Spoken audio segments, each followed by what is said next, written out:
ಮುಂದಿನ ಮಾತಿಗೆ ಬರೋಣ. ಒಬ್ಬ ದಾರಿ ತಪ್ಪಿದ ಮಗ ಗ್ಯಾರಂಟಿಗಳಿಂದ ನಮ್ಮ ರಾಜ್ಯದ ಹೆಣ್ಣು ಮಕ್ಕಳು ದಾರಿ ತಪ್ಪಿದ್ದಾರೆ ಅಂತ ಹೇಳಿದ್ದಾರೆ ಕುಮಾರಸ್ವಾಮಿ ಅವರು. ಹಳ್ಳಿಲಿ ಹೆಣ್ಣುಮಕ್ಕಳು ದಾರಿ ತಪ್ಪೋದು ಅಂದ್ರೆ ಅರ್ಥ ಗೊತ್ತಿದ್ದು ಮಾತಾಡಿದ್ರ ಗೊತ್ತಿಲ್ಲದೆ ಮಾತಾಡಿದ್ರ ಏನಾಗಿದೆ ನಿಮ್ಮ ನಾಲ್ಗೆಗೆ?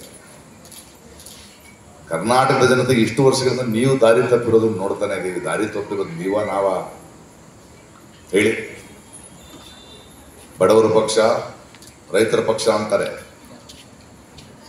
ಅದ್ರ ಜೊತೆ ಇರೋದು ರೈತರ ವಿರೋಧಿ ಮಹಾಪ್ರಭುಗಳ ಜೊತೆ. ಅಲ್ಲಿಯ ಬಿಸಿಲು, ಅಲ್ಲಿಯ ಮಳೆಗೆ ನೂರಾರು ಜನ ಸತ್ತವರಿಗೆ, ನೊಂದವರಿಗೆ ಆಸರಿಯಾಗಿಲ್ಲ ಆ ಮಹಾಪ್ರಭುಗಳು. ಅವ್ರ ಜೊತೆ ನೀವು ಇವತ್ತು ಕುಮ್ಮಕ್ ಮಾಡಿಕೊಂಡು ನಮ್ಮ ಮನೆಯ ಹೆಣ್ಣು ಮಕ್ಕಳು ದಾರಿ ತಪ್ಪಿದೆ ಅಂತ ಹೇಳ್ತೀರಾ? ನಾಚಿಕೆ, ಮಾನ, ಮರ್ಯಾದೆ ಇರಬೇಕು ನಿಮ್ಗಳಿಗೆ. ಆ ಮಹಾಪ್ರಭು ಇದಾನಲ್ಲ, ಒಂದು ಭಾಷೆ, ಒಂದು ದೇಶ, ಒಂದು ಪಕ್ಷ, ಅವ್ರಿಗೆ 2 ನಾಲ್ಗೆ. ಈ ದಾರಿ ತಪ್ಪದ ಮಗನಿಗೂ 2 ನಾಲ್ಗೆ ಅಲ್ವೇನ್ರಿ?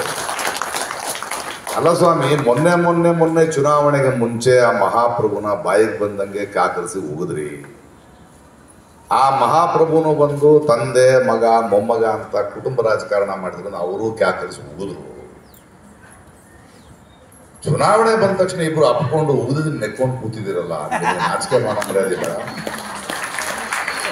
ಉಗಿಸ್ಕೊಂಡವನಿಗೆ ನಾಚಿಕೆ ಇಲ್ಲ, ಉಗಿದವನಿಗೆ ನಾಚಿಕೆ ಇಲ್ಲ. ನೋಡೋರು ನಮಗಿದೆಯಪ್ಪ ನಾಚಿಕೆ ಮಾನ ಮರ್ಯಾದೆ. ಇಂಥವ್ರಿಗೆ ಹೇಗೆ ದೇಶ ಕೊಡೋಕ್ಕಾಗತ್ತೆ ಅಲ್ರಿ? ಒಂದು ರಾಜ್ಯಕ್ಕೆ ಪ್ರತಿನಿಧಿಗಳು ಹೆಂಗಿರ್ಬೇಕು? ನಾವೊಂದು 27 ಜನ ಪ್ರತಿನಿಧಿಗಳನ್ನ ಇಲ್ಲಿಂದ ಕಳಿಸಿದ್ವಿ ಈ ಮಹಾಪ್ರಭುವಿನ ಆಸ್ಥಾನಕ್ಕೆ. ಮಹಾಪ್ರಭುವಿಗೆ ಪ್ರತಿನಿಧಿಗಳು ಬೇಡ, ಅವನ ಆಸ್ಥಾನಕ್ಕೆ ವಿದೂಷಕರುಗಳು. 27 ಜನ ವಿದೂಷಕರು. ಈ ಸಲ ಎಷ್ಟು ಜನ ವಿದೂಷಕರನ್ನು ಕಳಿಸ್ಬೇಕು ಅಂತ ನಾವು ನಿರ್ಧಾರ ಮಾಡ್ತೀವಿ ಅಲ್ವೇ? ಮಾರಲಿಕ್ಕೆ ಹೊರಟಿದ್ದಾರೆ.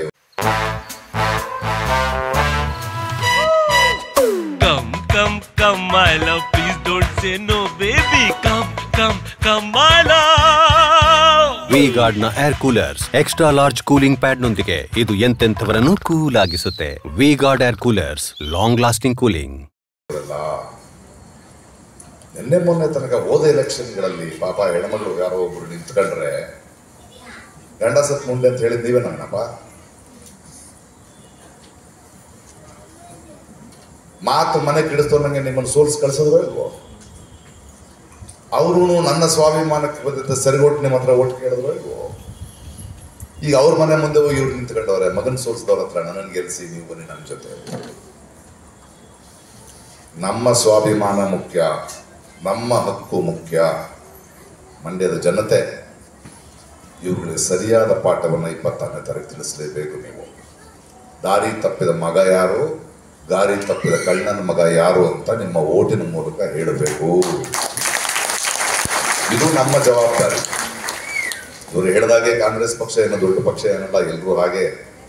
ಬಟ್ ಒಂದು ಪ್ರಜಾಪ್ರಭುತ್ವದಲ್ಲಿ ಯಾವ ರಾಜಕೀಯ ಪಕ್ಷಗಳು ಗೆಲ್ಲೋದು ಸೋಲೋದು ನಡೆಯಲ್ಲ.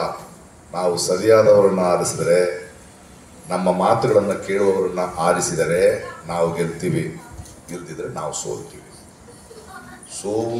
ಸೋಲು ಗೆಲುವು ನಮ್ಮದು.